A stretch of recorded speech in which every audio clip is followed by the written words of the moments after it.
जो visa policy है बांग्लादेश की, थोड़ा उस हवाले से बता देते हैं। सेहत हो, तालीम हो और तजारत हो, अगर आप इन 3 कैटेगरीज का पाकिस्तान में रहते हुए वीज़ा अप्लाई करेंगे, क्योंकि जो पिछली गवर्नमेंट ने चीज़ें बड़ी सख्त कर दी थी, अभी नई गवर्नमेंट आई है, आहिस्ता आहिस्ता चीज़ें नॉर्मलाइज हो रही हैं।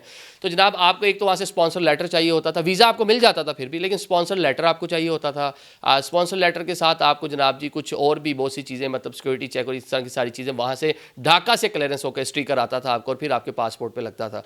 और जिस तरह इंडिया ने बहुत सी सख्तियाँ की हुई हैं, जो इंडिया में लोग अपने आने जाने की कोशिश करते हैं, उनको बड़ी मुश्किलात का सामना, sponsor letter, checking, security clearance, बहुत से मामला हैं। तो इधर भी यही सारी की सारी चीज़ें थी जो अभी तक बरकरार हैं।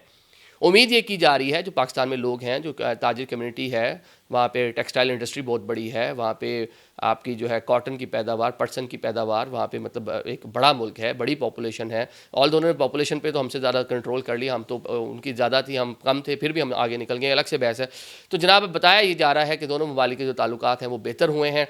तो ये ना सिर्फ फ्लाई जिना, आने वाले दिनों में पीआईए भी अपना जो फ्लाइट ऑपरेशन जो 2015 में बंद हुआ था उसको रिज्यूम करने जा रही है, दोबारा से स्टार्ट करने जा रही है, उन्होंने भी काम शुरू कर दिया है।